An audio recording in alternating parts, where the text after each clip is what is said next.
Você que está nos vendo também pela internet, quero te dizer que a Yard Church ama vocês. Hoje nós temos a consciência de que nós temos ovelhas espalhadas pelo mundo todo.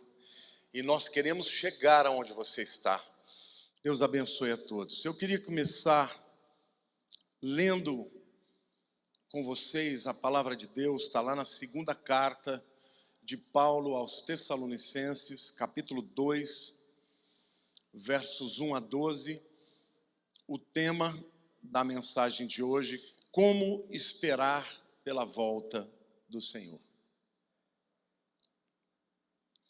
Irmãos, no que diz respeito à vinda do nosso Senhor Jesus Cristo e à nossa reunião com Ele, nós vos exortamos a que não vos demovais da vossa mente com facilidade, nem vos perturbeis, quer por espírito, quer por carta, quer por epístola, como se procedesse de nós, supondo tenha chegado o dia do Senhor. Ninguém de modo algum vos engane, porque isso não acontecerá, sem que primeiro venha a apostasia e seja revelado o homem da iniquidade, o filho da perdição, o qual se opõe e se levanta contra tudo que se chama Deus ou é objeto de culto, a ponto de assentar-se no santuário de Deus, ostentando-se como se fosse o próprio Deus. Não vos recordais de que ainda convosco eu costumava dizer-vos essas coisas? E agora sabeis o que o detém, para que ele seja revelado somente em ocasião própria. Com efeito, o mistério da iniquidade já opera, e aguarda somente que seja afastado aquele que agora o detém. Então será de fato revelado o iníquo, a quem o Senhor Jesus matará com o sopro de sua boca e o destruirá pela manifestação da sua vinda. Ora, o aparecimento do iníquo é segundo a eficácia de Satanás, com todo poder e sinais e prodígios de mentira e com todo engano de injustiça aos que perecem, porque não acolheram o amor da verdade para serem salvos. É por esse motivo, pois, que Deus lhes manda a operação do erro para darem crédito à mentira, a fim de serem julgados todos quantos não deram crédito à verdade. Antes, pelo contrário, deleitaram-se com injustiça. Graças a Deus. Queridos, o mundo inteiro está atônito, estupefato com aquilo que estamos experimentando. Essa é uma crise global, crise de ordem de saúde, com esta pandemia que não acaba. Agora os países da Europa estão novamente fechando portas por conta desta dificuldade de lidar com esse vírus, crises na natureza, incêndios espalhados pelo mundo inteiro, na Europa, nos Estados Unidos, no Brasil, crise de ordem política, crise de ordem moral, guerras e rumores de guerra. Estamos vendo guerras em todos os lugares, na Líbia, na Síria, no Iêmen. Estamos vendo guerras, meus queridos, guerras étnicas, guerras religiosas. Estamos vendo o ódio proliferando e o mundo está estupefato. A verdade é que a grande maioria da população mundial não faz a mínima ideia do que esteja acontecendo. Nós que lemos a palavra e entendemos a palavra, nós temos uma responsabilidade muito grande. Por quê? Porque nós somos o farol para apontar a direção. Nós somos o médico, os médicos que conhecem a cura. Nós somos os guardiões da verdade, que percebe por onde está entrando a mentira e as falácias do inimigo. Então eu quero hoje dizer para vocês que nós não podemos assumir uma atitude escapista diante da volta de Jesus, porque é óbvio que os sinais estão todos aí. Mas eu encontro pessoas que falam comigo pela internet todos os dias, dizendo: pastor, será que eu devo pensar em ir para a faculdade? Será que eu devo pensar em casar, em ter filhos? E pessoas estão querendo abrir mão da vida para esperar a volta de Jesus, ou seja, a igreja que deve assumir uma posição de ser o arauto da verdade, os profetas da verdade que explicam e avisam para o mundo as coisas que virão. Muita gente está querendo fugir da raia, está querendo fugir da vida, acreditando que desta maneira estarão glorificando a Deus. A palavra que Deus me deu hoje para compartilhar com vocês é a palavra que diz como nós devemos esperar pelo Senhor. Quais são as atitudes que Ele espera da sua igreja enquanto Ele não volta.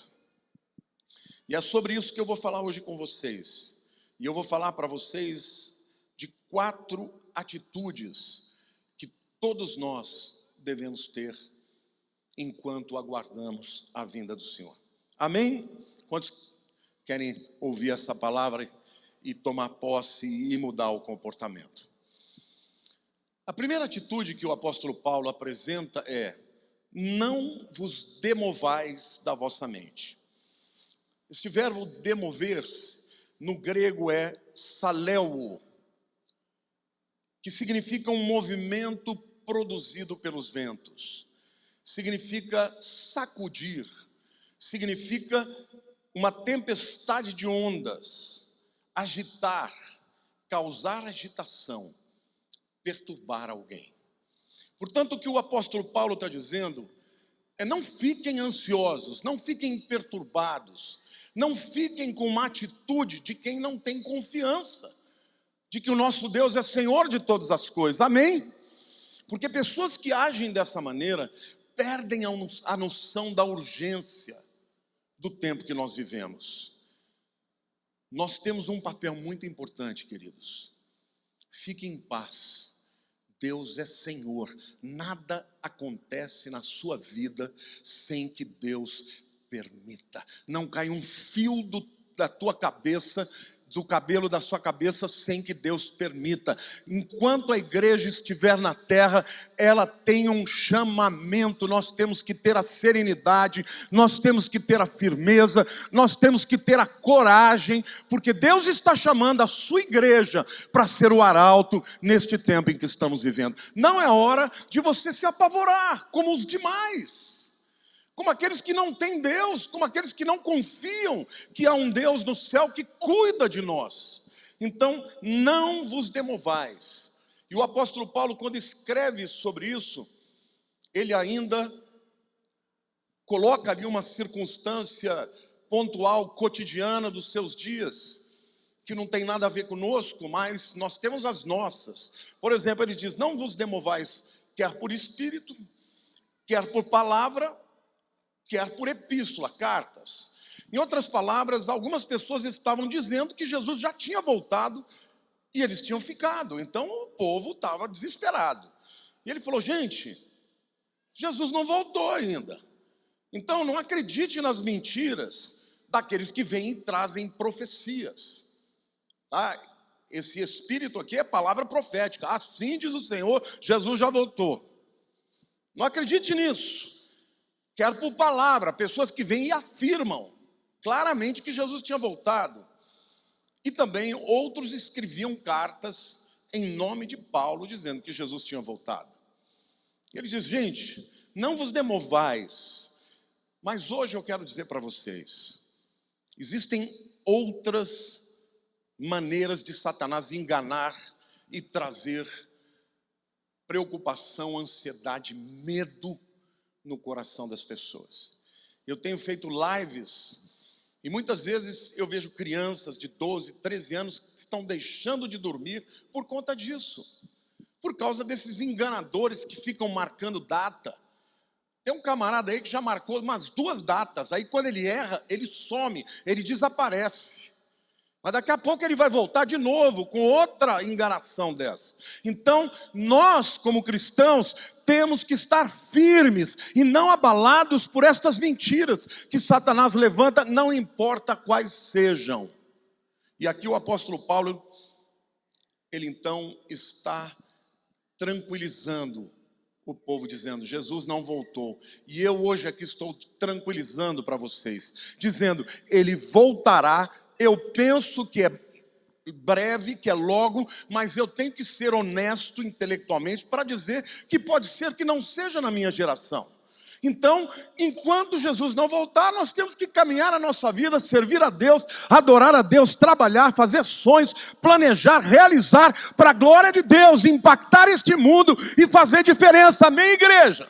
Não assumir uma atitude medrosa de colocar os rabos no meio das pernas e ficar, sabe, escondidinho, com medo das coisas que vão acontecer.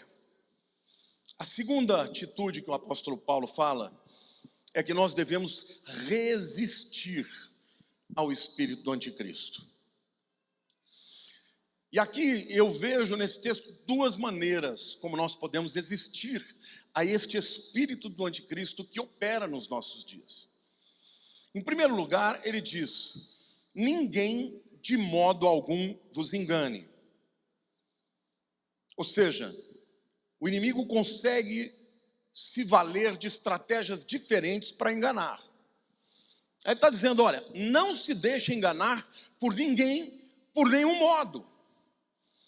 Isso significa que nós temos que ter maturidade para enfrentar o engano, o espírito da mentira. Você tem que conhecer a palavra, você tem que conferir a palavra, ler a Bíblia, conferir com as mentiras que Satanás levanta contra esse espírito do anticristo. E aí ele diz: porque Jesus não volta antes que duas coisas aconteçam: a apostasia e a revelação do homem da iniquidade, o filho da perdição. A apostasia está acontecendo de maneira larga. O mundo inteiro está caminhando para a apostasia. Continentes inteiros. A Europa, que foi o berço do avivamento e da evangelização, hoje é um continente pós-cristão. Mas nós vamos invadir a Europa também e vamos levar o avivamento de Jesus, a palavra de Jesus, daquele lugar, assim como vamos levar para a África, vamos levar para a América do Norte, para a Oceania e para a Ásia, porque nós estamos aqui para fazer diferença.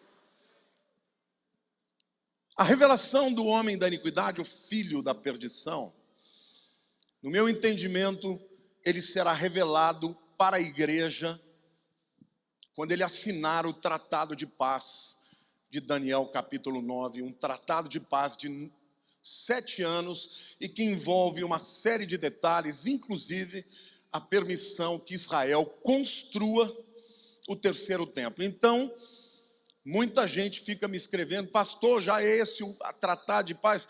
Queridos, esse tratado é um arremedo. Ele pode vir a se tornar, mas pode não virar nada, porque já houve outros tratados que pareciam ser e que não foram. Então, o papel da igreja é tocar a vida, viver para Deus, pregar o evangelho, viver como se Jesus fosse voltar hoje, mas planejando como se ele fosse voltar daqui 100 anos. Amém ou não? Se Deus quisesse que a gente soubesse o dia, ele teria dito. E se ele não disse, diz que ninguém sabe o dia e a hora. Qualquer pessoa que diga está mentindo. É simples assim. E agora eu quero dizer para você que acredita nessas mentiras, você é responsável. Pessoas que acabam entrando para seitas mentirosas, para pessoas que não têm nenhum preparo e que vêm com mentiras, marcando data e depois se escondem como se tivesse tudo normal. Se você continua acreditando nessas coisas, você é responsável por isso. Amém? 2 Tessalonicenses 2, 3 e 4, Paulo diz: ninguém de modo algum vos engane, porque isso não acontecerá sem que primeiro venha a apostasia e seja revelado o homem da iniquidade, o filho da perdição, o qual se opõe e se levanta contra tudo que se chama Deus ou é objeto de culto, a ponto de assentar-se no santuário de Deus, ostentando-se como se fosse o próprio Deus. E aqui eu quero deixar claro: aqueles que acreditam na teoria preterista e acreditam que isso já aconteceu com Nero, eu quero dizer que Nero nunca entrou no Santos dos Santos em Jerusalém, e Nero morreu no ano 68, e o livro de Apocalipse foi escrito no ano de 95. Então, tudo aquilo que Apocalipse fala aponta para o futuro e não para o passado. Então, ainda não aconteceu e, portanto, nós sabemos que o terceiro templo tem que ser construído para que o anticristo entre nos Santos dos Santos e possa profanar o templo, a exemplo do que fez Antíoco Epifânio no 2º século antes de Cristo. Mas nós também podemos resistir ao espírito do anticristo fazendo oposição à sua atuação. 2 Tessalonicenses 2, 7, 8 diz assim: com efeito, o mistério da iniquidade já opera, e aguarda somente que seja afastado aquele que agora o detém. Então será de fato revelado o iníquo, a quem o Senhor Jesus matará com o sopro da sua boca e o destruirá pela manifestação da sua vinda. Então, a igreja deve resistir ao anticristo, se opondo à sua atuação espiritual maligna na nossa sociedade. E aqui a Bíblia diz que o espírito, a influência, o mistério do anticristo já opera nesses dias, tá bom? Quantos de vocês já perceberam a influência maligna na sociedade dos nossos dias? Quantos de vocês já perceberam um viés contrário, um ódio visceral contra tudo que é da palavra de Deus, da visão judaico-cristã? Quantos de vocês já viram? Isso é uma coisa hoje generalizada. O discurso hegemônico está em qualquer lugar deste planeta. Isso não é por acaso. As barreiras das nações foram destruídas. Hoje o mundo inteiro tem o mesmo discurso, e o discurso é contra Deus, e esse discurso contra Deus é o espírito do anticristo. Então a igreja, ela tem o chamado de resistir. Filosoficamente, queridos, a explicação é que hoje nós vivemos a pós-modernidade. O que é a pós-modernidade? O pós-modernismo é um movimento filosófico que veio romper com todos os demais. O pós-modernismo afirma como premissa básica que não existe verdade absoluta. Ora, se não existe uma verdade absoluta, a Bíblia não é a palavra de Deus. E se não existe uma verdade absoluta, todos os padrões espirituais, éticos, morais da Bíblia podem ser rasgados. E é por isso então que você percebe esse viés no mainstream, na mídia, na grande mídia, tentando ridicularizar os crentes. E eu fico triste quando pastores entram nesse esquema e começam a aceitar esta mentira, ao invés de lutar pela verdade contra a mentira de Satanás. Mas Deus tem um remanescente, e esse remanescente é forte, é poderoso, é convicto e vai resistir ao espírito do anticristo, porque esse é o chamado da igreja.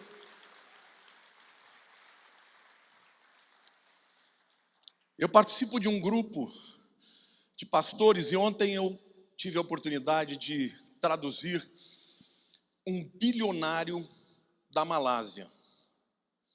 Eu vou explicar para vocês como é que você resiste o espírito do anticristo na sociedade. Este homem, ele tem resorts por todo o mundo. Ele é bilionário. Na crise de 2008, ele perdeu mais de 300 milhões de dólares, mas não deixou de ser fiel a Deus, continuou investindo na obra, entendendo o seu chamado. E no meio da crise, Deus chama para que ele invista no Timor-Leste. E ele investiu naquele país destruído pela corrupção, pela pobreza. Ele começou a investir para construir 3 resorts, um hospital, e realmente fazer diferença. Ele diz que faz 12 anos, ele está agora para inaugurar recentemente, vai nesses dias, Ele disse que ele teve que lutar contra a corrupção e ele falou: mas eu nunca cedi, eu não dei um centavo de propina, porque eu não estava ali só para ganhar dinheiro, eu estava ali para transformar aquela nação, mudando a mentalidade deles.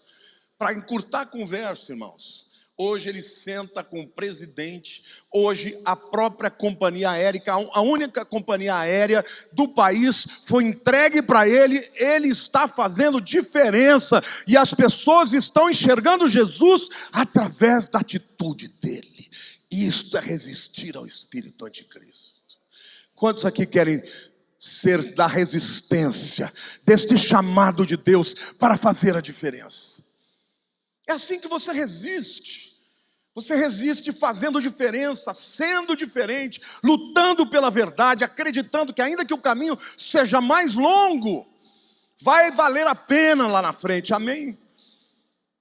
Então, para aqueles que acreditam na pós-modernidade, a pós-modernidade será destruída como todas as demais filosofias humanas, porque passarão os céus e a terra, mas as minhas palavras permanecerão. Então, igreja, entende, você tem os decretos de Deus na sua Bíblia e você pode usá-las na sua boca, porque se você fizer isso, Deus vai te levantar, porque Ele vai levantar o seu exército nos lugares mais altos, enquanto não chegar a hora, nós vamos impedir o avanço do anticristo. Porque o que o texto está dizendo é isso, ele não se manifestou ainda, porque ele só vai se manifestar quando aquele que o detém seja retirado. É a igreja. Então quero dizer para você hoje aqui, não fica com o rabo no meio das pernas não. Existe uma autoridade extraordinária no teu coração, na palavra de Deus. Enquanto a igreja não sair da terra, ele não se levanta. Amém? Você pode aplaudir o Senhor, você pode dizer eu creio.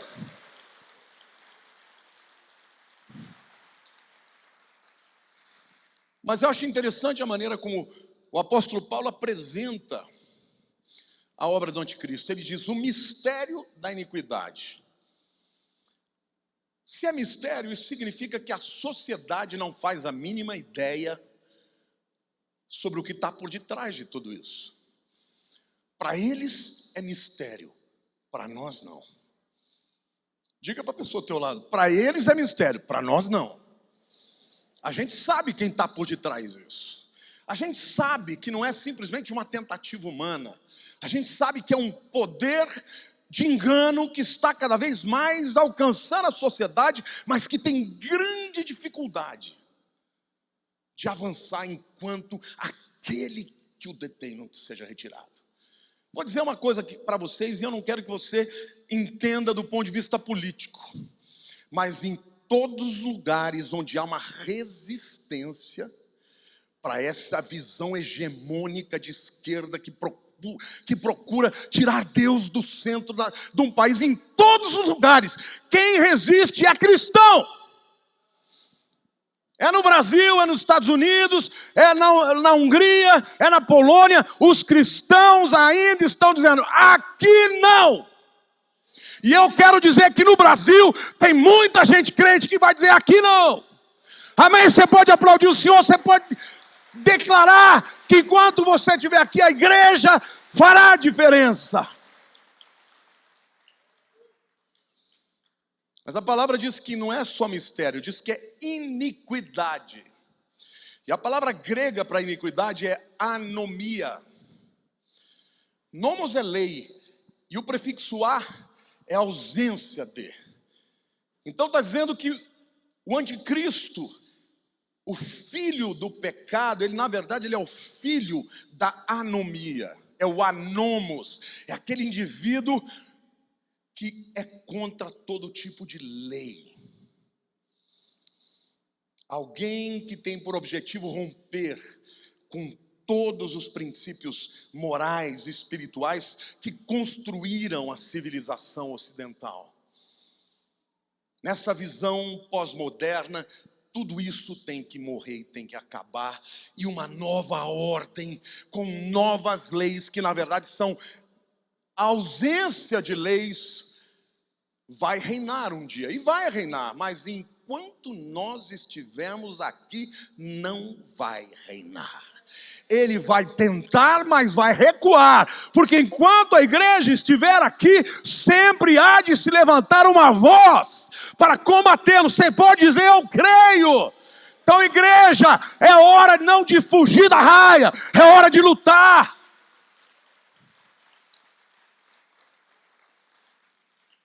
Essa semana eu estava ouvindo o Rodrigo Constantino, que é um economista, que eu tive a oportunidade de conhecê-lo, um cara muito inteligente, muito preparado, se dizia agnóstico, e ele falou para mim, ele falou: não consigo mais dizer que eu sou agnóstico. Pensa num cara culto, um cara que lê de tudo. Ele falou assim: tem coisas que você tem que entender que existe um Deus. E nesse dia que eu estava ouvindo, essa semana, ele fala, eu vou abrir aspas, ele diz: nas comunidades onde falta a presença dos pais, os garotos só têm duas figuras que vão determinar os seus destinos: ou é o traficante, ou é o pastor. Olha só, gente, é um camarada que não é evangélico, não é cristão, ele ainda nem se denomina nada disso. Mas ele faz essa observação. Num lugar onde só existe violência, onde existe o afastamento da figura paterna, trazendo, né, a verdade, ensinamentos claros sobre a vida, sobre o certo e errado, o jovem que está lá, ele só tem duas figuras de autoridade: ou é o traficante, ou é o pastor. E aí ele diz assim: por isso eu não consigo entender. Ele ainda não entendeu, né? Depois ele até faz uma observação que mostra que ele está no caminho. Ele falou: não consigo entender como é que a grande mídia faz tanta força para destruir a reputação da igreja evangélica. Se ele fosse um crente, alguém está dizendo: está assumindo o lado. Não, ele está dizendo: olha, o que esses camaradas estão fazendo é coisa boa. Ele diz assim: até nas cadeias os pastores estão indo, e quando vão, as pessoas são transformadas e saem de lá, muitas vezes mudadas, absolutamente mudadas. E ele diz: a imprensa prefere que eles continuem bandidos, porque para eles é bom. Quanto mais proliferar o mal, mais eles vão crescer. Esse é um depoimento de uma pessoa que ainda não tem entendimento profundo, embora tenha um entendimento maravilhoso dos aspectos sociológicos. Aí no final do comentário, eles falam assim: ó, gente, eu vou dizer uma coisa para vocês, eu só consigo entender que isso é uma batalha espiritual do mal contra o bem. Só estava faltando ele levantar a mão e falar: estou aceitando a Jesus. Mas vai acontecer um dia, em nome de Jesus. Glória a Deus!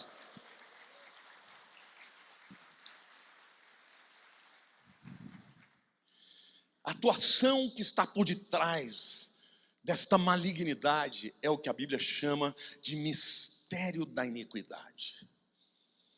Mas nós temos que nos opor a isso. É que o apóstolo Paulo está dizendo que a oposição será feita até um tempo determinado. Quando aquele que se opõe a ele for retirado, ele vai se levantar com tudo. Ou seja, o tempo da igreja na terra tem prazo de validade. E eu acho que está muito mais perto do que a gente imagina. Mas a mesma palavra que diz que nós temos um prazo de validade, diz que enquanto nós estivermos aqui, ele não pode se levantar. Repita isso comigo: enquanto eu estiver aqui, enquanto eu tiver voz, enquanto eu tiver influência, ele não se levantará. E querido, quando você é movido pelo Espírito Santo, quando você é movido por uma convicção, mas nem que te matem, você para de falar. E é isto que o anticristo não tem. Ele não tem um povo apaixonado e empoderado pelo Espírito Santo. Amém, igreja? Então dá uma salva de palmas aí, dá um glória a Deus. Dá um glória a Deus, dá um grito de júbilo. Você não é qualquer um. Você é resistência.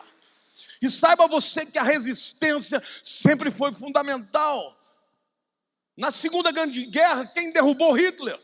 Não foram os grandes líderes, foi a resistência que foi minando aquela visão maligna. Deus levanta pessoas com convicções que são capazes de dar a própria vida para se levantar contra algo que se levanta de maneira terrível, maligna. E a igreja como um todo é a resistência. Então, que atitude nós temos que ter? Resistir.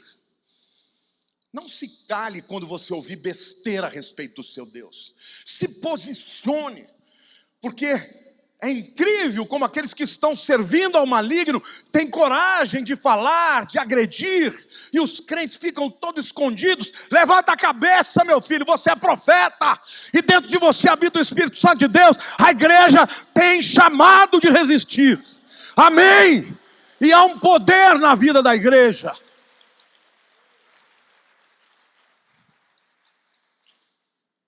Com efeito, 2 Tessalonicenses 2, 7, 8. O mistério da iniquidade opera, e aguarda somente que seja afastado aquele que agora o detém. Então será de fato revelado o iníquo, a quem o Senhor Jesus matará com o sopro da sua boca, e o destruirá pela manifestação da sua vinda. Ele pode se levantar quando a gente for embora, mas ele vai perder. Olhe para a pessoa do teu lado e diga: o teu general é Cristo. Diga: essa vitória já está ganha. Você pode dar um glória a Deus? Então não tem motivo para ter medo, igreja. Não tem motivo para ter medo. Não tem motivo para se esconder. E quando Jesus vier para a vitória, nós iremos com Ele. Deus cuida de você, Deus cuida da tua família, Deus cuida de tudo que está relacionado a você. Aliás, todos quantos se engajarem nesta batalha de resistência, Deus vai prosperar e vai abençoar, para que a tua luz brilhe mais forte do que os demais. Então o que fica explícito no texto é que quando a igreja for retirada, ele vai se levantar, mas enquanto não somos retirados, ele não pode agir. Ele pode até agir, mas não terá plenos poderes. Então, meu querido, se você é um professor, você deve se opor usando a sua influência para os seus alunos, porque as universidades estão todas cooptadas, todas dominadas por essa visão maligna. Se você é uma dona de casa, você deve se opor influenciando os seus filhos. Não tem ninguém que tem mais influência na vida de um filho do que uma mãe e um pai. Vocês são as pessoas que dão a vida por eles, eles vão te amar sempre. Eles podem até, sabe, em um determinado momento ficar ali meio rebeldinho, porque é interessante, né? A pessoa vai chegando naquela fase que ela quer voar com as próprias asas, então ela fica meio rebeldinha. Mas a tua palavra, o teu amor, a tua influência vai vencer o maligno. Se você é um profissional liberal, deixa a luz de Cristo brilhar no teu negócio. Dê bom testemunho, seja honesto, seja cordato, seja brilhante. Deixa Deus te usar para você ser bênção na vida dos teus funcionários, e você vai influenciá-los também. Se você é empresário, você deve se opor ao sistema. Você deve viver de maneira que fique claro e evidente que quando você serve a Deus, as leis que determinam o teu sucesso ou o teu fracasso não são as leis deste mundo. E eu conheço ovelhas minhas aqui que têm vivido desse jeito e têm prosperado quando todo mundo está caminhando para a bancarrota. Por quê? Porque estão crendo nisso. E quantos aqui creem que Deus é fiel para cumprir e abençoar aqueles que são fiéis e leais a Ele? Diga: eu creio. Então, igreja, esse é o chamado. resistência. Se você é um político, você tem que se opor. Se opor a esta visão maligna que vem com leis subreptícias, leis que vêm com o objetivo de quebrar os princípios da palavra de Deus, com o objetivo de coibir a pregação do evangelho. E aí vem com nomes bonitos, a lei da fake news. Fake news é o que está sendo feito nesse país, mas eu quero declarar que enquanto a igreja estiver aqui, nós vamos pregar o evangelho. Amém? Não é ninguém que vai impedir, só o Senhor.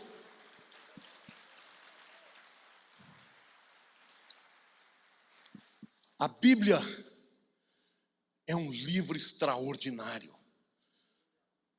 Ela é a base da civilização ocidental. Satanás quer destruir tudo aquilo que a Bíblia construiu, mas enquanto a igreja estiver aqui, ele não vai conseguir. Depois, as pessoas que quiseram tanto viver numa sociedade sem Deus vão ter oportunidade de viver numa sociedade sem Deus. Eles não quiseram a Cristo, vão querer o anticristo, e aí eles vão ver o que é bom para tosse. Terceira atitude que a igreja precisa ter é pregar a verdade. Os versos 9 a 12 diz assim: ora, o aparecimento do iníquo é segundo a eficácia de Satanás, com todo poder e sinais e prodígios da mentira, e com todo engano de injustiça aos que perecem, porque não acolheram o amor da verdade para serem salvos. É por esse motivo, pois, que Deus lhes manda a operação do erro, para darem crédito à mentira, a fim de serem julgados todos quantos não deram crédito à verdade, antes, pelo contrário, deleitaram-se com a injustiça. Sabe o que a Bíblia está dizendo, irmãos? Que por 2000 anos Deus está dando oportunidade ao mundo de conhecer a graça de Jesus. 2000 anos. Ninguém vai poder dizer que Deus não foi longânimo. Porque quando vier, ninguém quer Deus, mas quando o anticristo se levantar, as pessoas vão blasfemar contra Deus. Por que o Senhor está fazendo isso? Porque a sociedade não quer Deus. E Deus está dizendo claramente: eles não creram na verdade, não quiseram crer na verdade. Deus lhes enviará a operação do erro, para que creiam na mentira, porque não creram na verdade. Vocês estão entendendo o que a palavra de Deus está dizendo? Deus está dizendo que ainda que ele seja longânimo, ele não reputará o culpado por inocente. Então as pessoas que escolheram não seguir a Deus vão crer na mentira. Aliás, já estão crendo. Elas podem não estar crendo ainda na pessoa do anticristo, mas já estão crendo no seu sistema. Elas estão lutando por isso, lutando com todas as suas forças, para tirar Deus da escola, tirar Deus da família, tirar Deus da repartição pública, tirar Deus da internet, da comunicação. Eles estão fazendo de tudo. E quando a igreja subir, não serão eles que tirarão, será o Senhor que retirará a sua igreja da terra. Quando o Senhor fizer, o que vai sobrar nessa terra é um tempo de grande tribulação, como nunca houve no mundo inteiro. Por isso, meu querido, que o chamado da igreja não é bater boca, o chamado da igreja não é entrar em disputa, o chamado da igreja é brilhar a luz de Cristo. Ame o seu próximo, ama o seu inimigo, bota a brasa viva na cabeça dele, continua pregando, mas não se esconda, abra a tua boca, deixa Deus te usar. Amém, igreja? Porque muitos vão ser salvos até na última hora. Quantos aqui creem?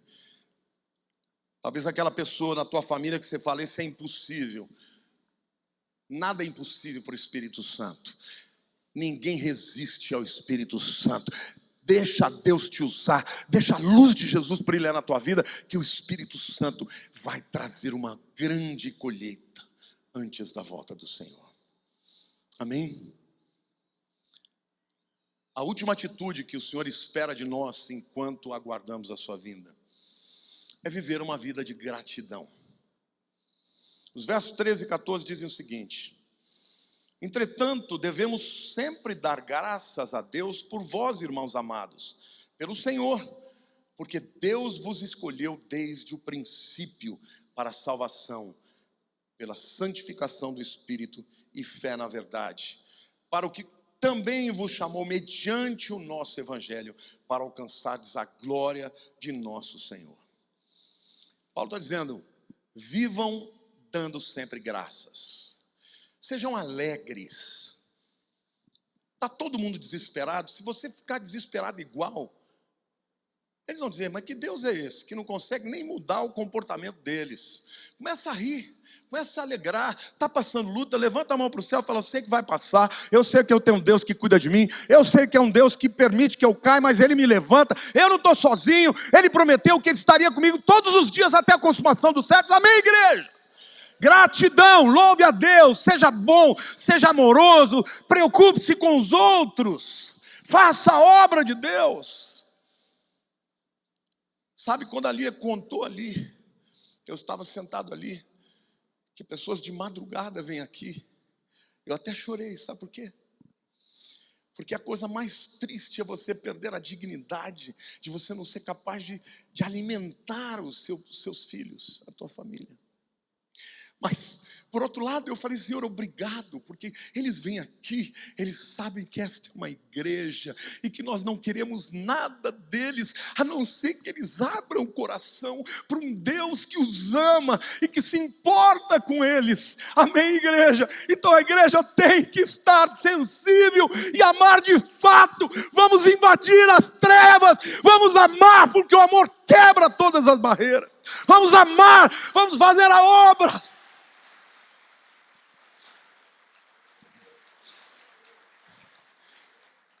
Eu oro a Deus para que Deus sempre levante pessoas comprometidas com isso, para que esta igreja possa sempre trazer a comida para os famintos, para que tenha autoridade para falar do pão da vida. Eu oro para isso. Eu oro para que o Senhor levante pessoas comprometidas com os mais necessitados. Porque esse é o chamado da igreja, não é da esquerda, não é bandeira de comunista, porque isso é tudo enganação. Essa é a bandeira de Jesus, se preocupar com os mais necessitados. Porque eu não acredito que a solução para qualquer coisa venha de alguém que se levanta contra o Deus Todo-Poderoso. Então essa é uma chamada da igreja. Seja alegre, seja grato, tenha fé. Tenha fé, porque a fé move montanhas. Teu negócio está difícil, dobra o teu gelo e fala: Senhor, me dá estratégias. Senhor, me abençoa. Aquilo que eu posso fazer, eu faço. Aquilo que eu não puder, o seu favor vai me abençoar. E essa é a promessa de Deus. Que você tem que fazer a tua parte, mas aquilo que você não puder, Ele fará. Porque você conta com o sobrenatural. Você faz parte do exército de Deus. E Deus move os céus e move a terra para abençoar aqueles que têm compromisso e aliança com Ele. Amém?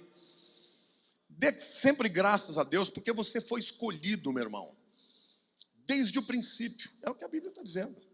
Eu não vou aqui discutir agora predestinação ou não, mas o fato é que desde a eternidade o teu nome já estava lá.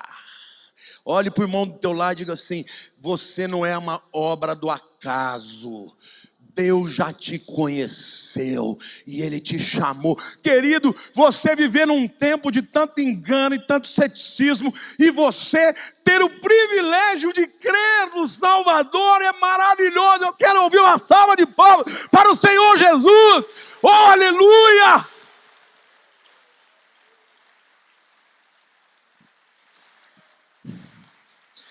A minha infância inteira eu ouvi as pessoas dizendo: esse menino não vai dar certo. Mas isso era o que os homens viam. Mas o meu Deus falou: não, ele vai ser o meu pregador, o meu profeta. Eu vou mudar o coração dele. Por isso que eu creio que Deus pode mudar o coração mais empedernido. Lá na eternidade, Deus já sabia. O que eu tenho que fazer? O que você tem que fazer? Joga a semente, joga a rede, porque aqueles que estiverem destinados, Deus sabe e conhece, estes virão. Sabe por que Jesus não voltou ainda, meu irmão? Porque ainda não se completou o número do tempo dos gentios. Ainda tem milhões e milhões que vão se converter. Seja parte dessa grande pescaria. Damos graças a Deus pela presença do Espírito Santo, que nos dá fé, nos santifica, que nos ajuda a vencer Satanás, as tentações, as amarras, que habita em nós o Consolador, que nos traz de volta a esperança. A Bíblia diz que de tudo na vida, tudo vai passar, menos 3 coisas: a fé, a esperança e o amor. É o Espírito Santo quem faz essas coisas na minha vida. Amém, igreja? Eu tenho esperança. Quantos aqui têm esperança? Diga: eu tenho esperança. Quantos aqui têm fé no Senhor Jesus Cristo? Diga: eu tenho fé no Senhor Jesus Cristo. Quantos aqui amam o Senhor e amam o seu próximo? Isso é obra do Espírito Santo. Então abra a tua boca para louvar a Deus, para glorificar a Deus. Não fica dando ibope para o diabo. Não fica falando do tamanho dos teus problemas. Não reclame, ore. A oração é melhor do que a murmuração. A adoração é melhor do que os reclamos. E eu quero concluir essa palavra dizendo: devemos nos preparar sim para a vinda de Cristo, todos os dias e todas as gerações, vivendo como se Ele fosse voltar hoje, mas planejando, trabalhando, evangelizando, amando, compartilhando da fé, como se Ele fosse voltar na próxima geração. Igreja, teu Deus, Ele te ama. Você é propriedade exclusiva dEle. Você acha que Ele vai deixar Satanás te roubar, fazer alguma coisa, te matar, e Ele vai deixar isso acontecer? Entrega o teu caminho ao Senhor, confia nele, Ele tudo fará. Povo que me vê pela internet, agora não é hora de ficar com medo, agora é hora de exultar. Jesus diz: quando vocês virem essas coisas todas acontecendo, levante a cabeça para o alto, exultai, porque muito próxima está a vossa redenção. Amém? Quantos aqui podem dizer: eu estou preparado para a vinda do Senhor? Quero que você feche os seus olhos.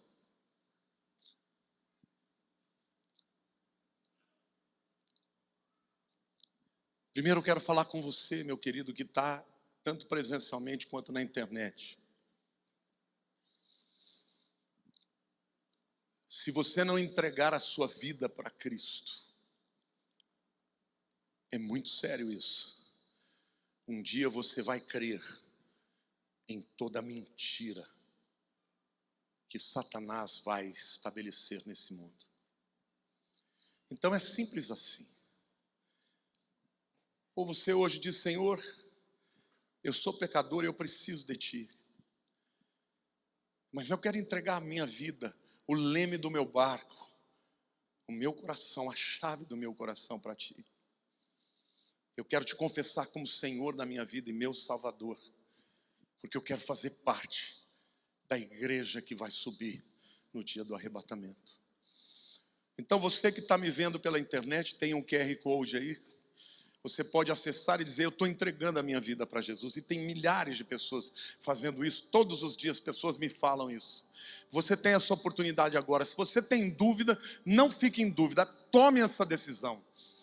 E a Bíblia diz que quem crê no coração e confessa com a boca está salvo. Mas se houver alguém aqui também, eu quero orar com você e por você. Se você quer entregar a sua vida para Jesus hoje, eu quero que você levante a mão onde você estiver e eu vou orar pela tua vida em nome de Jesus. Há alguém? Os dias, graças a Deus, graças a Deus, graças a Deus. Quem mais? Tem alguém aqui? Graças a Deus aqui também.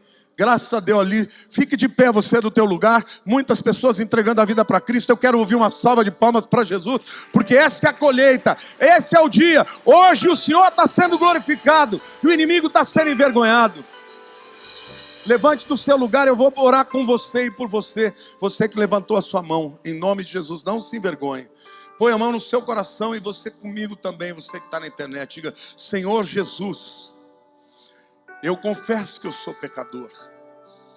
E sozinho, eu jamais poderei estar na presença de Deus. Mas hoje a tua palavra me impactou. E hoje eu entrego a minha vida ao Senhor. E eu te convido para ser o meu Salvador, Senhor da minha vida. Muda a minha história. Muda a minha história, Senhor, para que eu possa brilhar nesse mundo. Eu entrego meus medos, as minhas ansiedades. Encha-me do teu Espírito. Dá-me coragem, Senhor, para fazer a tua obra e resistir ao espírito do anticristo. Em nome de Jesus. Aleluia. Glória a Deus. Os diáconos, por favor, tem aqui uma pessoa ali também.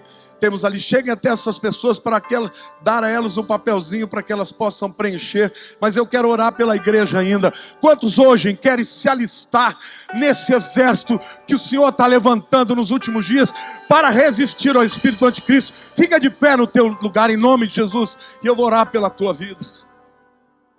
Levante a mão para o céu. Diga: Senhor, eis-me aqui. Eu quero ser usado na tua obra. Eu quero brilhar a tua luz, Senhor. Eu quero viver para a tua glória, Deus. Senhor, eu coloco os meus problemas, as minhas dificuldades diante de ti. E eu suplico, Senhor, dá-me vitória, Pai. Porque eu quero ter um testemunho de glória, um testemunho de graça, Senhor. Eu quero viver neste mundo, Pai, dando testemunho de que o Senhor cuida de mim. E eu quero resistir, diga, fale assim, eu quero resistir, Senhor, ao espírito do anticristo, nesses dias. E preparar-me, Senhor, para até a sua volta.